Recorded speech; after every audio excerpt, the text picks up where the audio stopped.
flying solo today. So, yeah. Give me chaos.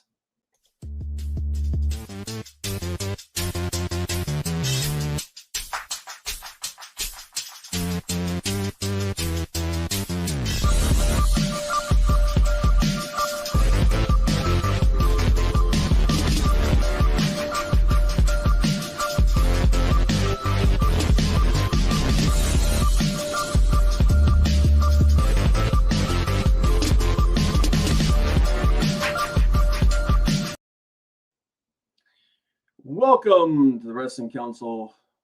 I am your host, Comic Book Bob. You can catch us here live every Tuesday, 7 p.m. Eastern Standard Time. Interesting week of wrestling this week, guys. Let's take a look at who's in chat right now. He's a Villain said, "Sup? What's up? Casito, I'm here in traffic. Don't know how long I can stay. Got to help my brother out with something. Well, appreciate it. Every bit of time you can be with us, guys. Probably going to be a very short one this week. Like I said, Frank's on vacation. He's in Greece. He's in Greece chilling, sending me all these cool photos of the places he's going over there and things he's seeing. Wish him a safe and speedy return home. But, yeah, interesting week of wrestling, guys. I'm going to get into it. But before we do, as always, we'd like to say to everybody here, thanks for being here. And, yeah. What's up? What's up? What's up? What's up? What's up? Hello. What's up? What's up? How you guys been this week? Like I said, a lot of interesting stories coming out of wrestling this week. Mostly coming out of AEW. A few interesting stories coming out of Johnny Cage. Interesting week. Me and WWE fucked up again. Well, that depends on who you ask, man. But yeah, they did some questionable things. We're going to talk about that a little bit. But also going to talk about a lot about the G1 tonight because tournaments seem to be the thing right now. Right now, as a matter of fact, in professional wrestling, we have 3 major tournaments going on. 2 of them being thrown by the WWE, and 1 of them being thrown by New Japan Pro Wrestling. I am, of course, talking about the G1. But before we get into that, we're going to get into one of our favorite segments this week, what we always call The Good, The Bad, The Ugly, and it's covering me up. So there you go. That's about the week that we're having here today. So, but yeah, so Good, The Bad, The Ugly. This week, the good for me, of course, is wrestling. Just wrestling, period. A lot of great matches, man. Like right now, especially with all the changes that happened over at in AEW, a lot of pickups, a lot of interesting pickups this week from Impact, Ring of Honor. A lot of excitement, and then of course, you got the G1 going on, the greatest wrestling tournament, period. So awesome matches have been coming out of that. We're going to talk about the current standings and everything right there. But that's my good. The bad, a lot of stuff coming out about Matthew Riddle and his family, and like we know about all the situation that happened with him earlier, about a year and a half ago. Apparently, that's coming back. That's back up again because he split with his wife and his family. So that's some bad stuff going on. The ugly, well, the ugly was WWE this week. A lot of backlash against WWE over the Queen of the Ring. We're going to get into that. Some interesting things going on with talent over there. A lot of talent indicating that they are looking elsewhere and possibly leaving the WWE. So it'll be really interesting to see what happens going forward in the next few weeks. But real short and sweet for good bag though this week. The G1. So you guys know me. I'm a big New Japan guy. And New Japan, Ugly Mox is back. I think, yeah, man, wow, dude. Yeah, they went for anybody who. Here's the thing. I'm not a big deathmatch guy. I've never been a big deathmatch guy. I can appreciate what it is. And I appreciate the effort that the guys go through when they do death matches like that. But this weekend, Moxley defended the GCW World title against Nick Gage, and my God, dude, his villain's right. His back looked like hamburger after that was done. Let me see if I can find a picture. Let's see here, Don Moxley's back.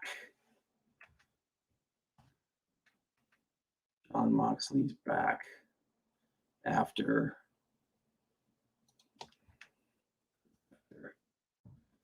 that match. It was rough. Yeah, not surprisingly, I'm not finding any pictures of it.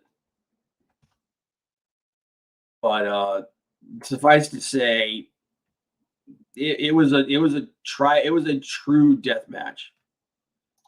Johnny, I can't appreciate that. To do that to yourself when everyone and their mother knows wrestling isn't work is just stupid. They do it for the work, man. They do it for the feel, man. The good TK's announcement, the bad Lillian, Chuck and Chucky, the Miz, the ugly Miz. Is that? Oh my God, yeah, it was. Raw was extra. I mean, WWE was extra this week. They were super, super, super extra. Tony Khan made some really big announcements. We all know about the big to-do that people were having. People were getting mad at him because he was talking shit about going head-to-head against WWE this week. Bogey said the trick to yeah, that's true, man. The trick to deathmatch wrestling is to tell a story. The great ones can do that. Yeah, and the story they told, this was like I said, I'm not a big deathmatch fan, but I can appreciate what it is. I actually watched this, and it was rough, but they told an amazing story. And afterwards, Nick Gage got on the microphone. Dude, he had that crowd. He had them wrapped around his little finger. And when he came in, Moxley was the villain in this. When he came in, they were booing the crap out of him. By the end of that match, it was nothing but respect. But yeah, Miz and Blueface. But yeah, it was that like Moxley's back afterwards, man, because he went through that big plane of glass. And that's the thing. Nick Gage, when Nick Gage wrestles, he wrestles in his gear, but Moxley, he dresses traditionally, so he got shredded. But yeah, it was an interesting, like I said, very interesting week in wrestling. Hey, Boogie, I'm going to drop the link to you in case you want to come in here and spend a minute. I know you're going to get ready for your show, but anyway, like I said, I wanted to pivot and talk about the G1 because, like I said, tournaments right now are the big thing. The G1 has been going on since the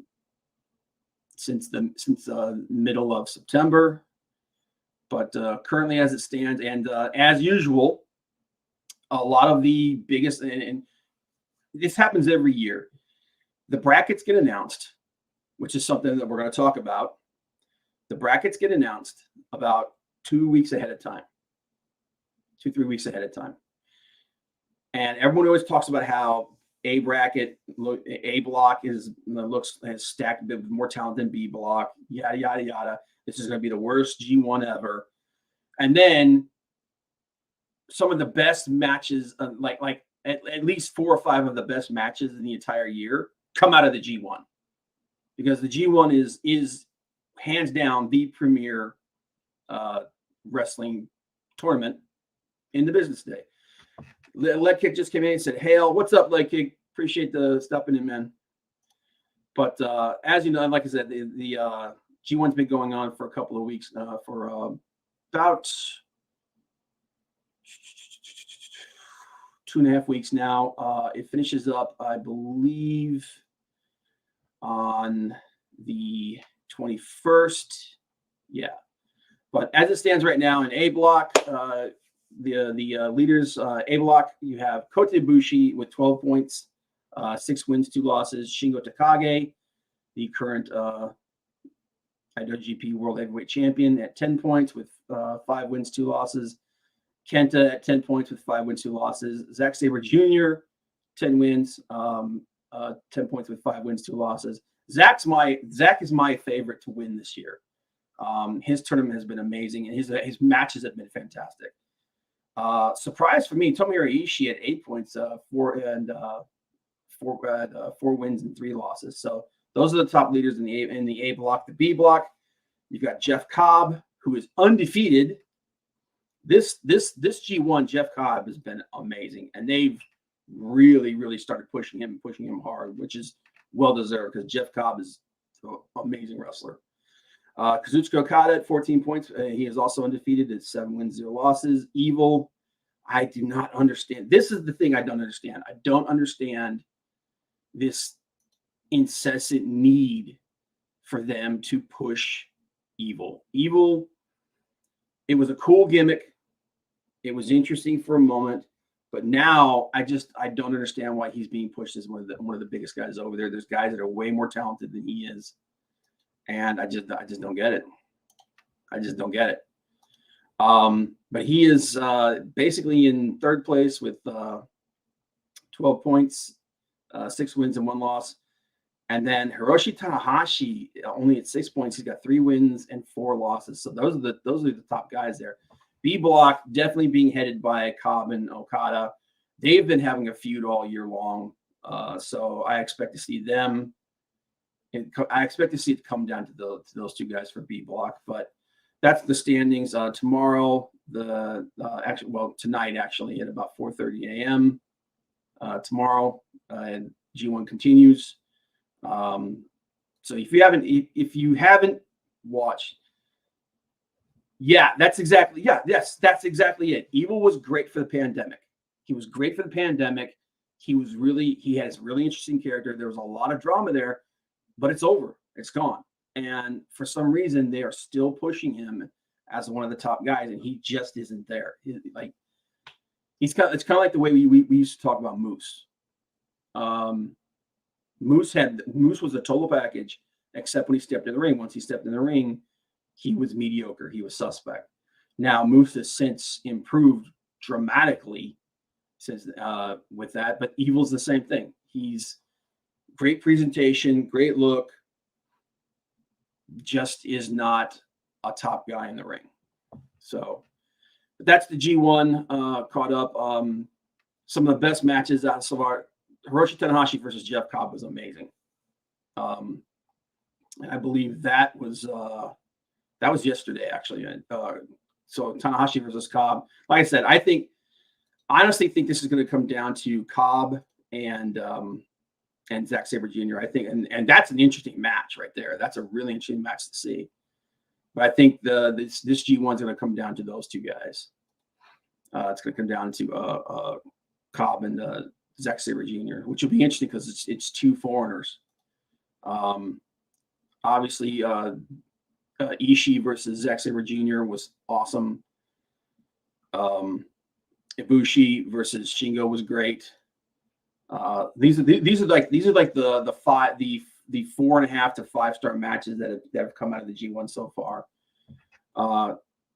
Shingo versus Kenta. Ibushi versus Zack Sabre Jr. might be the best match that came out of this entire tournament. It was awesome.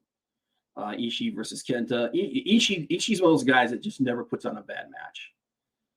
Ibushi versus Ishii was also great. Shingo versus Zack. Actually, I changed my mind. This is probably the best match that came out of the G1. So if you can find this match, watch this one. This went almost a half an hour, and it felt like 10 minutes.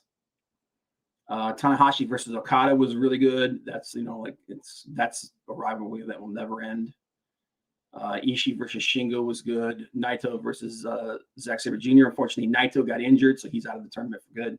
But those are matches like I suggest if you guys want to get an idea of what the G1's like, go check that out. There's a reason why so many Western wrestlers want to be part of the G1. Like Daniel Bryan said he wants to be in the G1 next year. So, like I said, and the reason why I'm talking about the G1 so much, obviously, is because I love New Japan, but I also want to compare the G1 in contrast to the King of the Ring and the Queen of the Ring. So, I don't know if you guys have been keeping up on it, but there's been a lot of drama coming out of the King of the Ring and the Queen of the Ring. So I'm going to share it real quick. So here's the King of the Ring. This is the brackets for the King of the Ring. Why is that so small? There we go. All right. So it started off. Now here's the interesting though. So like I said, whenever the G1 is announced, they usually announce it about 2 to 3 weeks ahead of the tournament even starting. And that's so that they can start building some drama into these matches. The G1 goes on for like a month. It's a long tournament. And we're talking, it goes on for a month, and they're doing tournament matches two to three times a week. So that's a lot of matches. It's a huge tournament. It's, like I said, it's the biggest tournament in wrestling. WWE brings back the King of the Ring, and they don't even announce who's in it.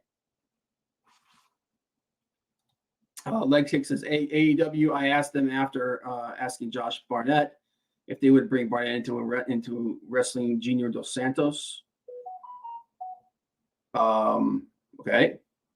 I don't know. I asked them, Josh Barnett into Wrestling Junior Dos Santos. Who knows, man? Who knows? But anyway, so they actually had the first 2 matches for the King of the Ring before even announcing who was in the King of the Ring. So you've got 0 buildup. So when the matches happen, the people there are just kind of like, okay. So you're not putting any kind of excitement into this thing. And nobody cares about that. Really, dude. I don't know, man. You say something derogatory about the WWE, and you get at least a few 100 people that'll come for your friggin' throat. WWE stands on Twitter are no joke. So we had these matches, obviously. Rey Mysterio versus Sami Zayn. There's a storyline. Now there's a storyline between those 2 guys because they're obviously leading to the breakup between Rey and Dominic. But then you had Cesaro versus Finn Balor. And again, like I said, so Rey lost Sami, so it's Sami versus Finn going into the finals for the King of the Ring on this side of the bracket. I don't even know what you call the brackets. The other thing too is this is a tournament.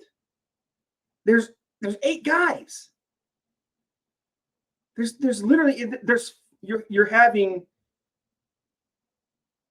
6 matches to get to your finals. That's it. That's not a tournament. Like the thought put into this is so weak, and all this is to build filler for Saudi Arabia. You know, for the big Saudi Arabia show. That's literally what this is. The King of the Ring used to be like that. Used to be the big match for whatever pay-per-view it was coming up on. Now it's just an afterthought, and it's incredibly weak to me. Hicksman said every once in a while, W reminds you they still have Cesaro on the roster. Yeah, dude, and like he's been like persona non grata for like a month now. Same with the nuts in mainstream comics, though. Yeah, no, yeah, it's exactly it, man. Like they'll come after you. But yeah, so on Raw, we had the first side bracket, and then just on SmackDown we had the second side of it. So you had Kofi Kingston versus Jinder Mahal. Yeah, it was one big night. Yeah, it was a big event. They made a big deal out of it, and now it's just like I said, it's just like an afterthought, and there's no excitement behind it at all, like none. Ratings were down. Obviously, ratings were down for a lot of reasons, but people who were at the show said that nobody was into the matches because they didn't even know they were going to happen. and they just there was no excitement in it. But Friday night, there was something. I was looking at this and I'm thinking, they got a chance to do something really interesting here. Because you got Kofi Kingston versus Jinder Mahal, and you got Xavier Woods versus Ricochet. Now, if Woods and Kingston both win, you're getting something that we've never seen before. You're getting Xavier Woods versus Kofi Kingston. That's an interesting match. That's a match that I would like to see. So what does WWE do? They have Jinder Mahal beat Kofi Kingston in about 5 minutes. Oh, we got the Guardian of Chaos in here. He said, "Hey, yo, what's up, man? Big Daddy's here. Big Daddy, have you been watching the G1? Have you been keeping up on it? It's been some good stuff, man. Some really good stuff." So yeah. Anyway, Kofi Kingston. Oh, by the way, guys, check out the Big Daddy over Guardian of Chaos. He's got a YouTube channel. He does a lot of stuff on Twitter and whatnot. Definitely check him out. A lot of fun. A lot of knowledge about the pro wrestling and the pro leagues past. Some good matches, Big Daddy. Some really, really good matches. I would definitely check it out. See if you can find the highlight matches. Meltzer's been, gushing about it as usual. So, but he's usually spot on when it comes to the G1. But so instead of giving us that interesting possibility between Xavier Woods and Kofi Kingston, they had Jinder Mahal basically crush Kofi. Ricochet and Xavier Woods had a really good match. Woods won. So we're going to get Woods versus Jinder Mahal. I honestly don't. I don't care. I don't care what happens in this thing. I don't care who becomes King of the Ring. They have botched this tournament horribly. Probably the only thing that they did worse. Let me share this out. Oh, where did it go? See here, cancel that. Probably the only thing they did worse was what they did with the Queen of the Ring, or the Queen's Crown. What was it? Queen's Crown tournament that they're doing. Yeah, that's what it's called. So that thing is just an absolute farce. So again, they didn't announce who was part of it. So there's no buildup there. When they did, the matches were just, and again, their mentality for putting these matches, again, there's only 8 people in this thing. That's not much of a tournament. But you got Zelina Vega beat Toni Storm. Toni Storm, who just got on the roster, who you assume they're trying to build up, loses to Zelina Vega. Now, nothing against Zelina Vega, but she has just been dead weight since returning to WWE. She hasn't, like, her win-loss rating, I don't even know how many wins she's had, because every time I watch, she loses. Then you got Toni Storm, someone who's really talented, and you would think that they would be positioning to go to the top of their women's division, and she gets beat in this tournament. And then we get Liv Morgan versus Carmella for the 44th time. And poor Liv Morgan is just absolutely getting destroyed backstage in WWE. And then, like I said, the news coming out of WWE's backstage is that a lot of people are really, really not happy. A lot of people are looking elsewhere. And for the first time, looking elsewhere is viable. But Carmella beats Liv Morgan in like a minute and a half. So Carmella advances. Yeah, exactly. Another NXT success story. Lake Kick said, what I've been finding interesting is that the territories WWE bought out are returning, and they are now beating WWE in content and using AEW as a platform. Yeah, dude, we're going to talk about some upcoming matches for AEW here. And also some, like I said, New Japan Pro Wrestling, the king of the tournaments, man. They have 4 major tournaments, and there's 2 more of them coming up in November. Me and Big Daddy both were big fans of their World Tag League, and World Tag League and Best of the Super Juniors is going to run consecutively, just like it did last year, through the month of November. So that's going to be a lot of fun. It does seem like it, man. Like, he's there. They use him like to kind of get a rub real quick, and then they bring him back again. All Tony Khan has to do for the TBS tournament is not do this. Yeah, that's true, man. That's true. Karrion Kross, great look and wrestler. Let's push him down. Yeah. The NXT, and there's a reason why guys like Gargano and Ciampa said that they will never go to the main roster, that they'll stay in NXT forever. But then we had Natalya versus Doudrop. I hate that friggin' name. She beat her in like a minute and a half. Like, no, actually, they had the longest match of the entire. It was like 3.5 minutes. And then Dana Brooke got beat. Shayna Baszler destroyed Dana Brooke, which she should. Dana Brooke, obviously, in a big backstage thing with Corey Graves. Ricochet gets pushed down as well. I agree. So you've got Zelina Vega versus Carmella for Raw, and Doudrop versus Shayna Baszler for SmackDown. Shayna Baszler versus Doudrop would not be a bad match because they're both really talented. Carmella versus Zelina Vega is going to be boring as shit. Here's the interesting thing, though.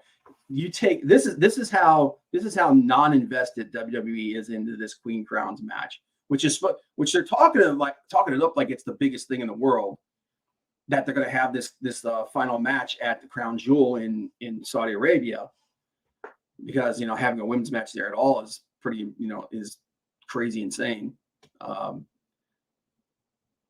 If you took the match time for every single match that has happened, it is less than the time that the quickest match in the men's tournament.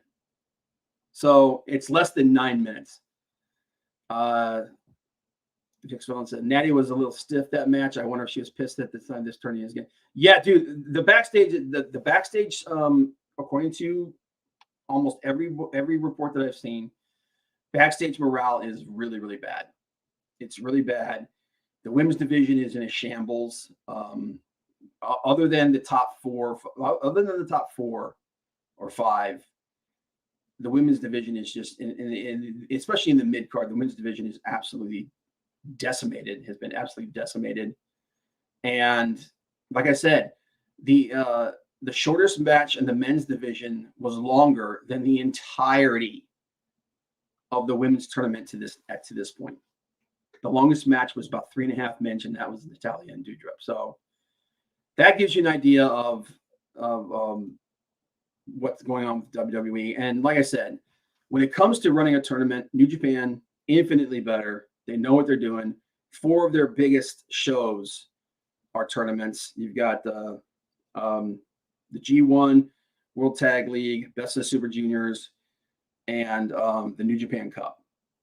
4 big tournaments that kind of define their entire company, really, and decide what's going on. And these tournaments are fantastic. And some of the best matches in wrestling for the year come out of these tournaments. WWE needs to take a good, long, hard look at how New Japan does a tournament. If you want to put some real meaning behind this stuff, there's no meaning behind the King of the Ring. There's definitely no meaning behind the Queen's Crown. Fantasia, what's up? Thanks for stopping in. Appreciate it. There's obviously no WWE does not care about this tournament. They don't care about the tournament. It doesn't mean anything. It's just filler for them to put on the card at Crown Jewel, and it's real unfortunate.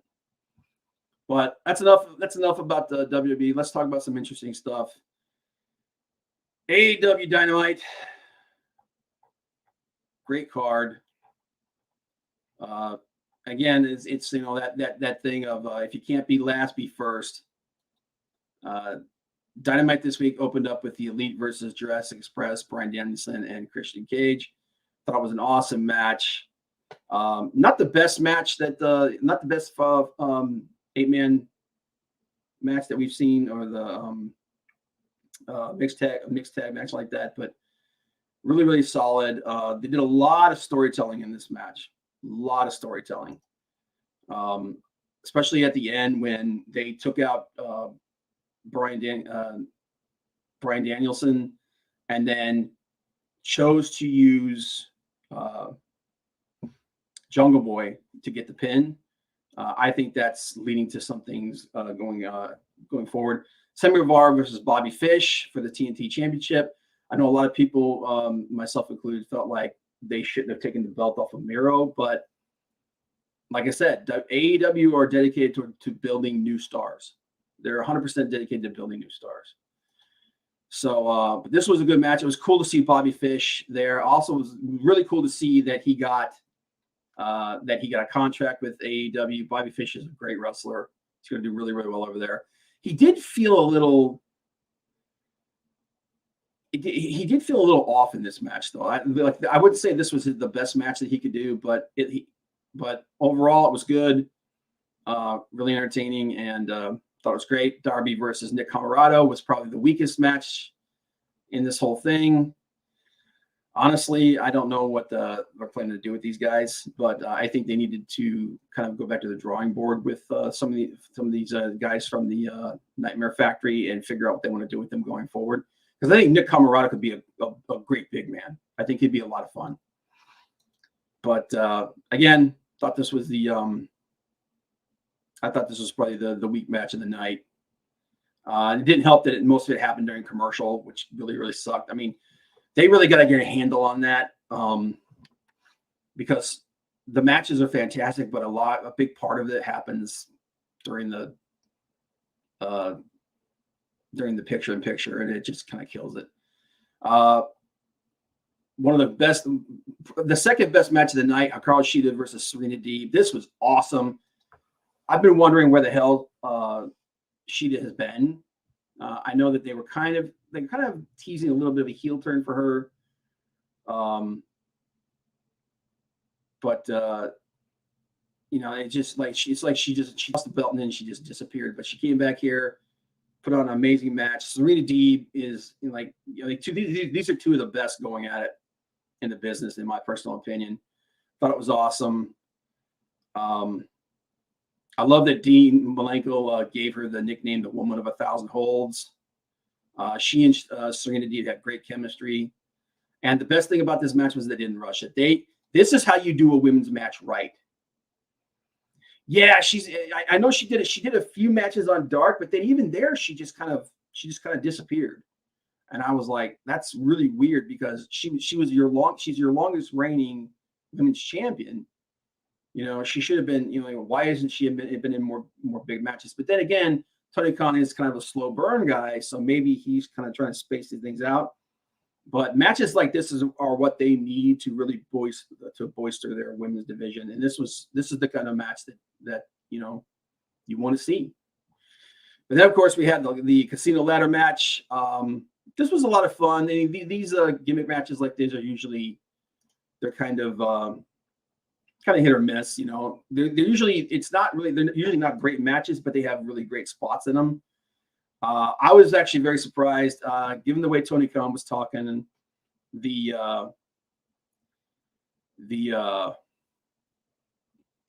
Joker was going to be someone who was making their debut, and I'm not mad that it turned out to be Adam Page. I think that's great. I think that's them finally cashing in and paying off on this storyline that's been going on for 2 years. But I thought it was great. I thought the ending was awesome, and I'm looking forward to we know Hangman's going to be the guy that dethrones Kenny. He has to be. So yeah, that Dynamite was great. Was a great show. See here real quick. Leg Kick says, I think Adam Cole is going to turn on the Elite because of what happened to him prior to his NXT run in Ring of Honor. I think Adam Cole is going to be the catalyst that makes Kenny back into a face again. Oh yeah, dude, the pop he got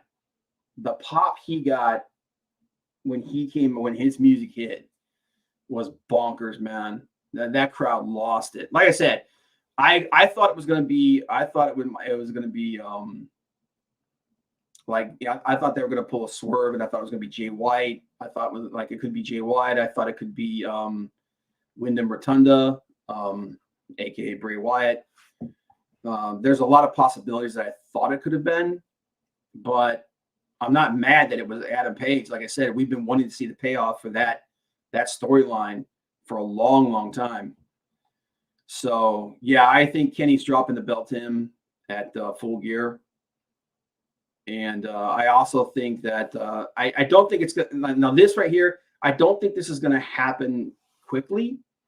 I think this will happen sometime next year.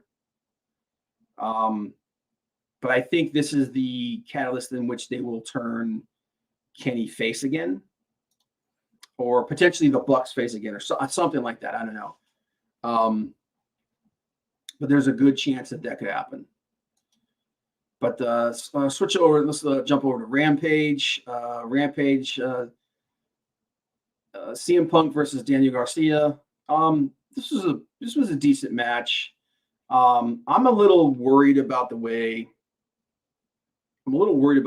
Punk is kind of booking himself. I get that he wants to work with the young guys. I get that he wants to give them the rub, so to speak. But we want to see him in these big matches. We really want to see. We want to see him in like him versus Darby was a big match. We loved it. We wanted to see that. That was awesome. We want to see him in some of these other big matches. We want to see him going up against guys like Kenny. We want to see him going up against guys like MJF, stuff like that. That's what we want. So I'm a little worried that they're kind of, and I get it. I get it. They're working him back in. Like he even said to himself that his body is like taking a beating. Because he's not used to the workload like he used to be and everything, and he needs to work his way back into it. I understand that 100%. But I really feel like I know that he wants to work with these, and I love the fact that he wants to work these young guys, but he needs to I feel like he needs to reestablish himself. So he needs to have some big matches. Because that's why they brought him in. He's got that huge name, so they've got to capitalize on it. So it wasn't a bad match. I thought it was a pretty good match. Daniel Garcia, I think, is an underappreciated talent, and I think that guy's got a big upside.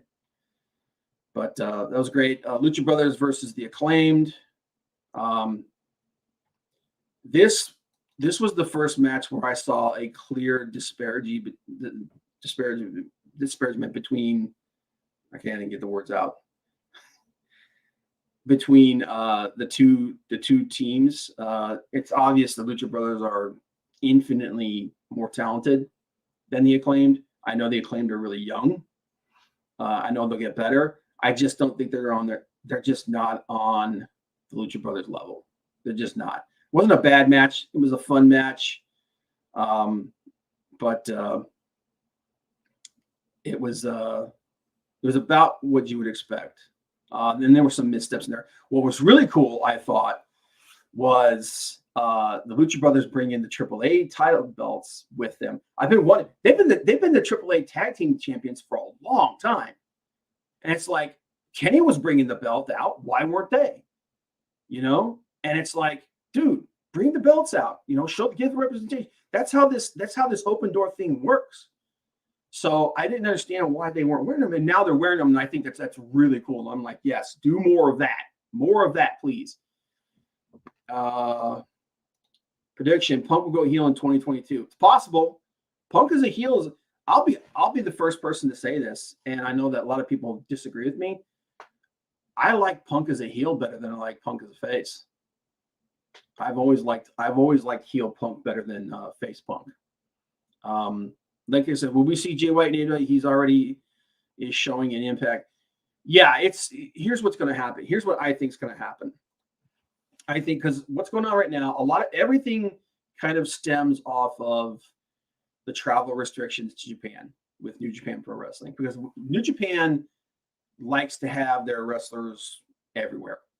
They like to. So, and right now, I know the reason why Jay White wasn't involved in the G1 and why he's in the States right now is because he's got a visa issue that they're trying to work out. That's also the reason why they kept Ospreay over here. Ospreay's been working a little bit in Strong. I know he's going to be showing up for Strong events. Jay White versus Bullet Club versus the Elite is going to happen. It has to happen. especially Jay White versus Kenny. That's got to happen. Whether it happens in AEW New Japan is the question. I think it happens in New Japan. I think they build it up in AEW. They build it up in Impact and Strong. And then eventually we get Bullet Club versus the Elite. And I think it's going to be a 5-man. It's going to be it could end up being a 6-man, but I think a 5-man is either a 3-man or a 5-man. Is going to be it's going to be Kenny and the Bucks, definitely, possibly the Good Brothers, and that's going to be Jay, the God, and then whoever else they want to put into that. Possibly Chris Bay, which I thought would be really cool. I think it'd be really cool to see them give him the rub. Possibly Hikuleo. If it happens in the US, it's good. If it happens in AEW, that's what it's going to be. It's going to be Jay, the God, Hikuleo, and Chris Bay. It'll be those 5 guys versus Kenny, the Bucks, and the Good Brothers. If it happens in New Japan, it could be a multitude of possibilities, but it is absolutely going to happen. They've laid so much groundwork for it. It has to happen. Malacita said, I'm back with this. Just me rambling about like possible hot shot shooting, booking and whatnot in AEW. But like I said, this week I thought definitely New Japan and AEW had the infinitely better wrestling. I'm hoping that things change. I am going to watch Crown Jewel. I have to watch Crown Jewel. I'm a wrestling podcaster, so. But so a couple of really. So the last thing I want to talk about before we finish up here, guys. We've all been keeping track. I think most of us have been keeping track of this back and forth between Tony Khan and WWE, where Tony Khan was basically talking shit about WWE's SmackDown this week, running a half hour longer up against AEW. And then Tony basically talking crap, saying, I can't wait to beat you guys, et cetera, et cetera. And everybody pooped their pampers, and everybody's like, oh, why would you say that? I was like, my God, you guys would never have missed. Bob gave away the Andre Funk. Too bad you missed it, Malvicino. Oh yeah. I gave it the leg kick. So leg kick. You need to give me your mailing information. Malvicino said controversy creates cash. Yeah, exactly, dude. And he even said what he wants to do. He said it's all in good fun. What he wants to do is he wants to bring back the rivalry from the Monday Night Wars without all the mistakes. So I 100% I get it, man. It's and he did exactly what he wanted it to do. It got people talking. Interestingly enough, after this happens, and after the shit talking happens, WWE announced that their last half hour will be commercial free. So anybody thinking that WWE doesn't think of AEW as competition is out of their friggin' mind. So so now apparently the first half hour of Rampage is going to be commercial free. But on top of that, they have announced that that they're going to do a lead-in show for Rampage. And the lead-in show is going to start at 9:00. And the 2 matches are Bobby Fish versus Lee Moriarty and Daniel Bryan versus Minoru Suzuki. Hey, Carney, what's up? Yeah, YouTube's been, from what I understand, YouTube's been really squirrely, and they haven't been putting out notifications. They're having a lot of issues. But thanks for showing up. I appreciate it. But think about that. So Bobby Fish, who just got there, is getting his first. He's starting the night off against Lee Moriarty. That should be. It's Bobby Fish, so it should be a decent match. But Daniel Bryan versus Minoru Suzuki. Daniel Bryan versus that's one of his dream matches. They're putting one of his dream matches on before Rampage. Like this thing, like Tony Khan's a freaking genius. I'm like, say what you want about the guy. He's a genius when it comes to setting this kind of stuff up. Malcito said all that shit talking is going to force Vince to increase the production value, hopefully. Yeah, see, and that's the thing. I think that's honestly, I think that's what Tony wants. I really think that's what Tony wants. I think he wants to build this thing up to what it used to be. Because here's the thing, Tony Khan, he wants AEW to be one of, if not the top wrestling shows. That's all he cares about. He doesn't care about anything. I mean, yeah, he wants the tie-ins, he wants the merchandising, all that stuff. But he's not worried about people looking at them saying that that they're a wrestling company. He's like, yeah, we are. That's exactly what we are, and that's exactly what I want. So, and I think that this kind of stuff is exactly what he wants, and he's right. And look, everyone's talking about it. And they're talking about it on mainstream on news. When's the last time you heard anybody mention anything about WWE or AEW in mainstream, in just a regular mainstream story that wasn't connected to them? So, same old. Everybody's catching up in there, but yeah, like I saw this and I like lost it. I'm like, Daniel Bryan versus Minoru Suzuki. That's gonna be freaking awesome, man. That is gonna be absolutely awesome. Increased WWE production values equals more monstrous CGI creatures. What about War Games? Honestly, dude, I stopped watching NXT after the second episode of NXT 2.0. Everybody loves Murder Grandpa Courtney. He's freaking awesome. NXT War Games. The only thing, NXT War Games 2021. Let me see here. No. Go back. Let's see here. Yeah, like I'll have to look into that leg kick. Honestly, like I watched the first night of NXT 2.0.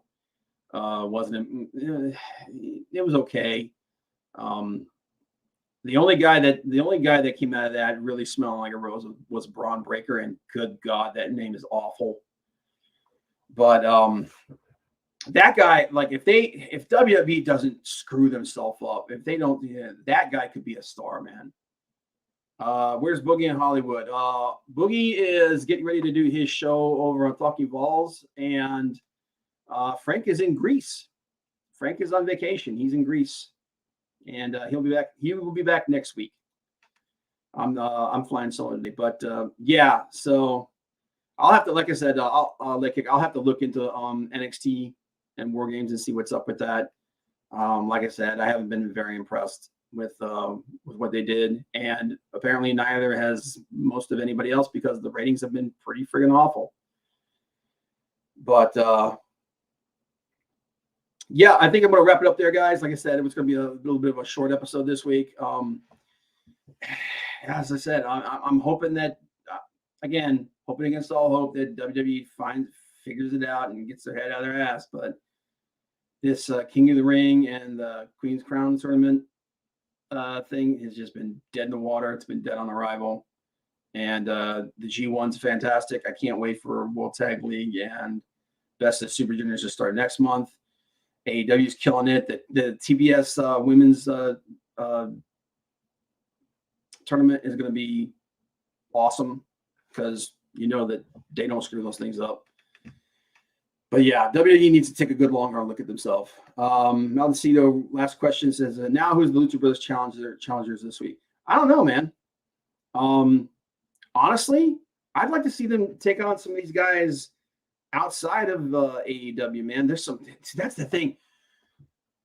I want AEW to put together a tag tournament of their own.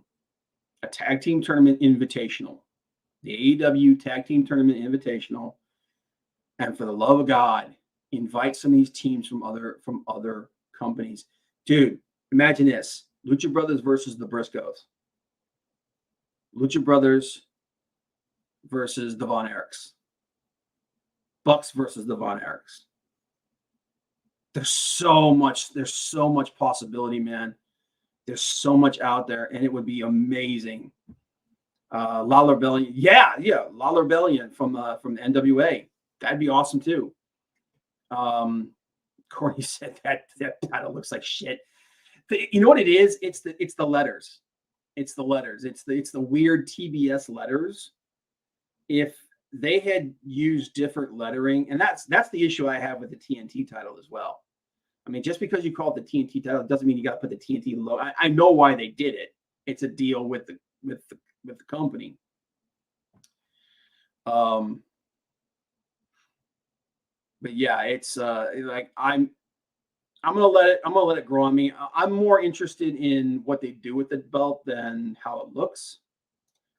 I want to tag belts, man. I don't think the women's division is ready for tag belts. I think they need to do. I think introducing a second singles title was the best thing for them right now.